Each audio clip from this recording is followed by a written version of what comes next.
بسم اللہ الرحمن الرحیم۔ آج میں چند موضوع پہ بات کرنا چاہتا ہوں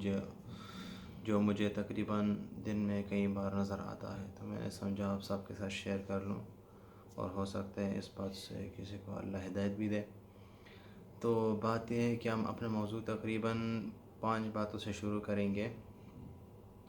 تو اللہ قرآن میں فرماتے ہیں ان اللہ عنده علم الساعہ، قیامت کب آئے گی اللہ کو پتہ ہے۔ وَيُنَزِّلُ الْغَيْثَ، بارش کب ہوگی اور کتنی ہوگی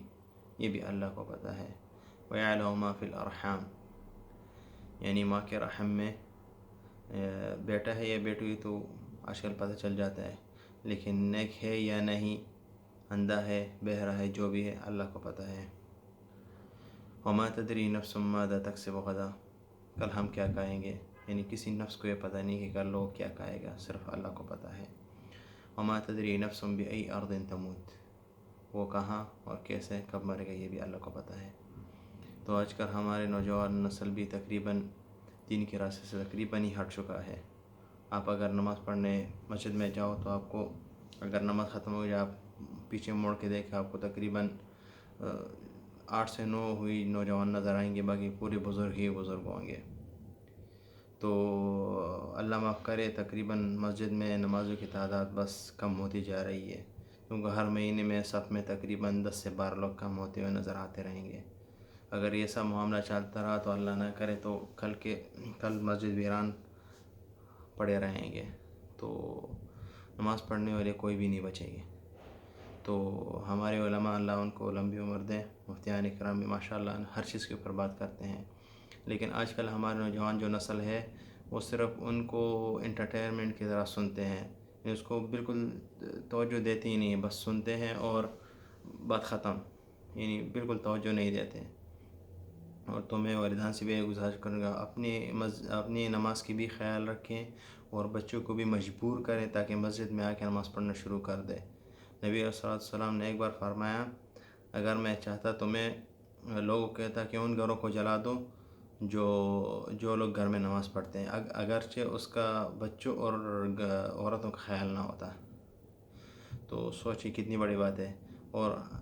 ہم لوگ مسلمان ہو کے ہم لوگ کو اس بات کی اہمیت تو پتہ چلتی ہے کہ نماز کی کتنی اہمیت ہے۔ تو ہے بھی تقریباً ہمیں پڑھنی چاہیے، یہ نہیں کہ نہیں پڑھنی چاہیے، کیونکہ اگر پڑھیں گے تو اللہ ہم سے راضی ہوں گے، کیونکہ ہم سجدہ بھی اللہ کے لیے کرتے ہیں۔ تو میں سب والدین سے گزارش کرتا ہوں کہ آپ بھی اپنا نماز کا خیال رکھیں اور بچوں کو بھی مسجد میں مجبور کر کے بھیجیں، کیونکہ اکثر والدین اگر راستے میں چلتے ہوئے کہ تبلیغ مسجد کو دیکھتے ہیں، مسجد جماعت کو دیکھتے ہیں کہ وہ راستے میں آ رہے ہیں، تو سب سے پہلے اپنا بچوں کو اندر کرتے ہیں، پھر جا کے خود اپنے گھر کے اندر ہی بیٹھ جاتا ہے، تاکہ وہ آئے تو مطلب پتہ نہ چلے کہ گھر میں کوئی ہے بھی۔ تو اکثر جگہوں میں ایسے ہوتے ہیں۔ تو میں یہ کہنا چاہتا تھا کہ مطلب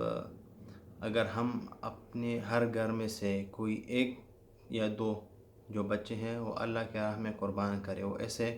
کہ ہم اس کو مطلب دنیا کی تعلیم کے ساتھ ساتھ دین کی تعلیم بھی دے دیں، مگر اس کو عالم یا مفتی بنا دیں، تو ہو سکتا ہے ہر گھر میں الگ سے ایک رونق آئے گی اور ماشاءاللہ سب نماز کے پابند بھی رہیں گے۔ اور دوسری بات یہ کہ ہم اپنے والدین کی نافرمانی بہت زیادہ آج کل کر رہے ہیں، گھر میں بہت زیادہ ہے، یعنی کچھ بچے ایسے ہیں جو ماں باپ کو بہت رلاتے ہیں، اگرچہ آنسو نہ نکالے تو دل میں بہت روتے ہیں۔ کچھ بچے تو اپنے ماں کو بالکل ایک نوکرانی کی طرح سمجھتے ہیں، مجھے یہ چیز کہانی ہے، نہیں اس میں یہ زیادہ ہے، اس میں وہ زیادہ ہے، تو بہت زیادہ ہے گھروں میں یہ چیز۔ کچھ مائیں تو ایسی ہوتی ہے، اگر اپنا بچے کے خاطر کسی آٹے کو گوندھ رہے ہیں کچھ، تو اس کا دل میں سے بہت سسکیاں نکلتی ہیں کہ اس کا بہت تکلیف ہوتی ہے، مطلب عمر دراز بھی ہو چکی ہوتی ہے، لیکن وہ اس بچے کے خاطر اپنا سب کچھ دباتے ہیں، درد وغیرہ، تاکہ میرا بچہ کچھ اچھا کچھ کھائے، لیکن وہ بدبخت بھی ذرا بھی اس کو یہ خیال نہیں ہوتا کہ میرا ماں بیمار ہے، مجھے ماں کے لیے کچھ کرنے ہے، بجائے اپنا خدمت ماں سے کرواتی رہتی ہے۔ اور اگر مطلب دوسرا معاشرے میں دوسرے نوجوان لوگ ایسے بھی ہے کہ مطلب اس کو کچھ بڑا کچھ بننا ہے، مطلب انجینئر وغیرہ، مطلب اگر اس کے باپ نے کچھ ٹائم کے لیے اس کے لیے پیسے جمع کیا ہے، اگرچہ اس کا وقت نزدیک آ گیا مطلب بننے کے لیے کہ مطلب کہیں باہر ملک میں پڑھنے کے لیے جا رہا ہے، تو اگر بیچ میں کچھ ایسا حادثہ پیش آیا کہ اس کے باپ سے کچھ پیسے خرچ ہوئے مجبور کی، حالانکہ اسی اوپر خرچ کا بچوں کے اوپر ہی خرچ کر رہا ہے کہ مجبور کی وجہ سے کچھ پیسے خرچ ہو گئے، تو بیٹا اس کو کہتا ہے کہ میں نے آپ کو پہلے سے کہا تھا کہ یہ پیسے بچا کے رکھیں، یہ میری پڑھائی کے لیے، تو آپ نے اس کو خرچ کر دیا، اب آپ کی ذمہ داری کو کہاں سے ارینج کرنی ہے، میری ذمہ داری نہیں ہے۔ تو میرا ذمہ داری یہ تھا کہ میں نے اپنا یہاں تک جو میرا سفر تھا میں نے اپنی کامیابی سے طے کر لیا، تو یہ آپ کی ذمہ داری کہ پیسے آپ کہاں سے ارینج کرنے ہیں، آپ کی ذمہ داری ہے۔ تو اس کا باپ پھر اس کے بعد بالکل فقیر کی طرح گھر سے نکالتا ہے اور لوگوں کے سامنے جولیاں پھیلاتے ہیں کہ مجھے اتنے پیسے دو، مجھے اتنے پیسے دو، تاکہ میں اس بدبخت کو پڑھائی کے لیے بھیج سکوں۔ اور اس کو ذرا بھی خیال نہیں آتا کہ میرا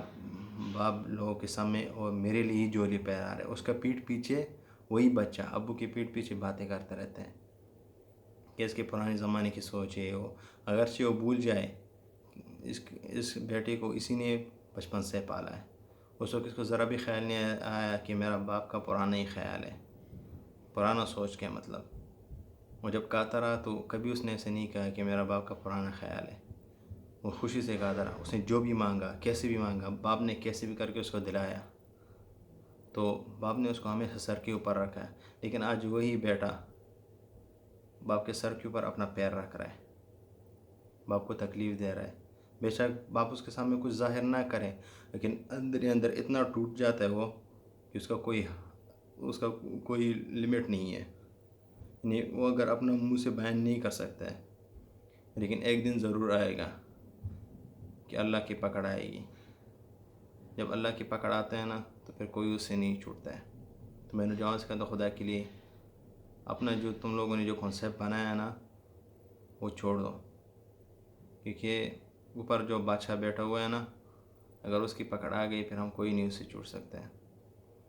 تو دوسری بات یہ سب سے بڑی بات یہ ہے کہ آج کل ہمارے نوجوانوں نے اپنے جو ٹائمنگ ہے سونے کا اور جاگنے کا وہ بالکل ہی بدل دیا ہے، جو سونے کا ٹائم ہے اس کو جاگنا بنایا ہے، جو جاگنے کا ٹائم اس کو سونا بنایا ہے، سوتا ہے اس وقت، ویسے کہ رات کے ٹائم میں تقریباً مغرب کے قریب جاگ جاتے ہیں، ناشتہ واشتہ کر لیا، عشاء کے نماز دوست نکل جاتے ہیں، پوری رات ہی باہر رہتے ہیں، کیونکہ رات اللہ نے سونے کے لیے بنایا ہے اور دن کام کے لیے بنایا ہے۔ قرآن خود فرماتے ہیں اللہ وَجَعَلْنَا اللَّيْلَ لِبَاسًا وَجَعَلْنَا النَّهَارَ مَعَاشًا، لیکن ہمارے جوانوں نے قدرت کو ہی بدل دیا،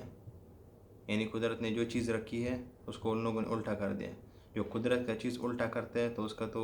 پھر کہتے ہیں کہ صلہ ہی الٹا ملتا ہے، پھر ہمارے نوجوان شروع ہو جاتے ہیں رات کے ٹائم میں غلط کام، یہ وہ غلط باتیں، فحش باتیں، مطلب گناہوں کے کام، جو غلط چیزیں وہ کرتا رہتا ہے،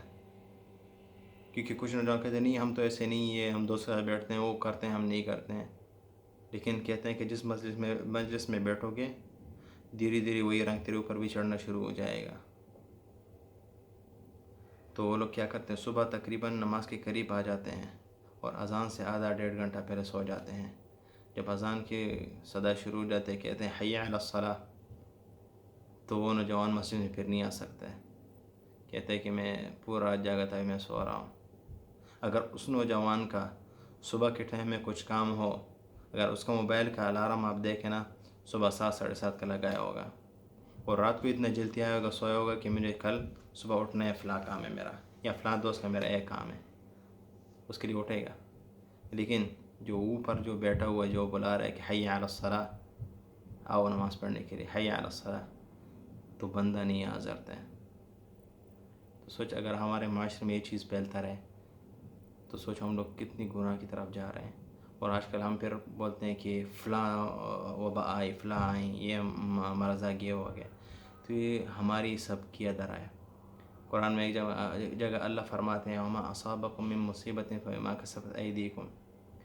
جو مصیبت آتی ہے تو آپ کا ہی ہاتھ کا ہی کیا درا ہوا ہے، یعنی ہمارے کچھ اعمال ایسے ہم لوگ یا ایسے گناہ کرتے ہیں نا کہ اسی سے یہ چیز نکل جاتی ہیں اور ہمارے اوپر آ جاتی ہے۔ وَيَعْفُو عَن كَثِيرٍ، اللہ بہت معاف کرنے والا ہے، سمجھ گئے؟ تو اگر یہ ہمارا حالت رہا تو مجھے نہیں لگتا کہ ہم لوگ کوئی کامیابی کے راستے جا رہے ہیں۔ آج کے بعد توبہ کر لو، کم سے کم نماز پڑھنا شروع کر دو، کیونکہ کچھ جوان کیا کہتے ہیں کہ یہ تو یعنی بہت نرم مذہب ہے، کوئی سختی نہیں ہے اس میں۔ تو میں اکثر ان کو کیا کہتا ہوں کہ جو نرم چیز ہے وہی ہم نہیں کر رہے ہیں، سختی تو ہم نے دیکھی ہی نہیں ہے۔ آج کل ہمارے مذہب کا ایسا وہ بن چکا ہے کہ ہمیں اور مذہب والے ہمیں بتاتے ہیں کہ تمہارے اسلام میں تو یہ تم یہ کر رہے ہو، یہ صحیح نہیں ہے۔ تو جواب دینے کے لیے ہمارا منہ میں کچھ جواب نہیں ہوتا ہے، کیونکہ ہم نے اپنا جو اللہ نے ہمارے پاس جو کتاب بھیجا ہے وہ ہم نے سائڈ میں رکھا ہے۔ آج کل الماری میں دھول کھا رہا ہے۔ میں یہ نہیں کہتا ہوں کہ اپنے بچوں کو حافظ نہ بنائیں، اپنے بچوں کو حافظ بنائیں، صرف حافظ نہیں، اس کو قرآن کا مطلب بھی سمجھائے کہ اللہ تعالیٰ تم سے بولنا کیا چاہتا ہے۔ صحیح ہے نا؟ تو ہم لوگ ایسا کہتے ہیں بس حافظ بنا دیا ہو گیا، نہیں، حافظ بنا ٹھیک بات ہے، ایسا ہو گیا کہ آپ ایک زبان سمجھو، مثال ایسا ہے کہ آپ ایک زبان سمجھو، آپ زبان بول رہے ہیں، اس کا مطلب کیا ہے وہ تمہیں سمجھ نہیں آ رہا ہے، ہو سکتا ہے تم گالیاں دے رہو گے۔ اگر اس زبان کا آدمی کے ساتھ تم بات کرو، اگر تم اس کو گالیاں دے رہے ہو تو سمجھے تیرا کیا حالت کر دے گا وہ۔ تو ہمارا ایسا مطلب ہے حافظ کا۔ تو آپ اتنا کرو کہ اس کو مطلب کے ساتھ سمجھاؤ کہ اللہ بولنا کیا چاہتا ہے۔ شاید ہو سکتا ہے اس قرآن کی وجہ سے اس کو ہدایت مل جائے،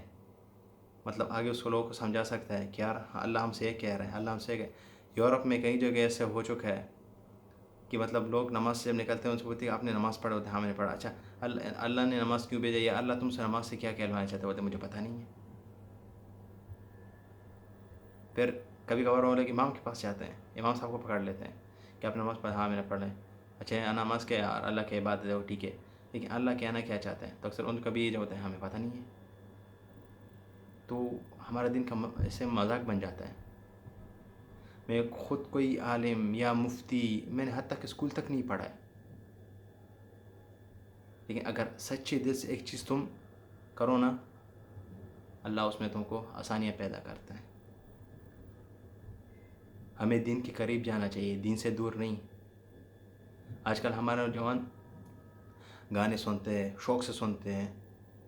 ویسے کہ اس کے اوپر ناچے نہ ناچے، شوق سے سنتے ہیں، فلمیں شوق سے دیکھتے ہیں، ڈرامہ شوق سے، فلاں ٹائم میں ایپیسوڈ آنے وہ سے پہلے سے بیٹھا رہتا ہے، آدھا گھنٹہ پہلے اس نے وہ چیز لگاتے ہیں، وہ ریفریش کرتا رہتا ہے پیج تاکہ پارٹ آ جائے اور میں دیکھ لوں۔ وہ فلم کے لیے انتظار کر گیا، فلاں ڈیٹ دیا ہے مجھے، آج اس کے لیے ٹائم نکال دیا میں نے، یہ فلم آج ریلیز ہونے میں، مجھے فلم ہر حالت میں دیکھنا ہے۔ سنیما پہ لائن لگ جاتے ہیں، ٹک کے گھنٹوں گھنٹوں انتظار کرتے ہیں۔ لیکن اگر مسجد سے ایک آواز آئی حی علی الصلاۃ، تو ہمارے ایک ہمت نہیں ہوتی کہ یہ 50 میٹر کے جو فاصلہ یہ میں طے کروں، اللہ کے سامنے سجدہ لگا دوں، یہ ہم بالکل گوارا نہیں ہوتے۔ پھر ہم روتے ہیں کہ ہمارے معاشرے میں فحاشی پھیل رہی ہے، زنا پھیل رہے ہیں، ہماری بچیاں باہر نکل رہی ہے۔ ہم جیسے چند دن پہلے ایک عورتوں کا مارچ ہوا تھا، ہم لوگ سمجھ رہے تھے کہ مطلب یہ کیا کہتے ہیں کہ یورپ کی طرف سے کچھ غلطیاں یا ان کی مطلب کچھ بنائے ہوئے ایسی چیزیں ہیں، لیکن اس سے سب سے زیادہ ہماری اپنی غلطی ہے یہ چیز، کیونکہ اگر ہمارا تربیت ہی اچھا رہے، اگر ہم اپنی تربیت ٹھیک سے طرح کریں اور اسلام کی طرح کریں جو ہے جیسے ہمیں اسلام نے سکھایا ہے، تو خدا قسم ہمارے نہ بیٹی نہ بیٹا اس راستوں پہ کبھی نہیں جائیں گے۔ تو ابھی نماز کا ٹائم ہو گیا انشاءاللہ، تو نماز کے بعد میں کوشش آج انشاءاللہ کل اس کے اوپر پھر دوبارہ بات کرتے ہیں۔ السلام علیکم ورحمۃ اللہ وبرکاتہ۔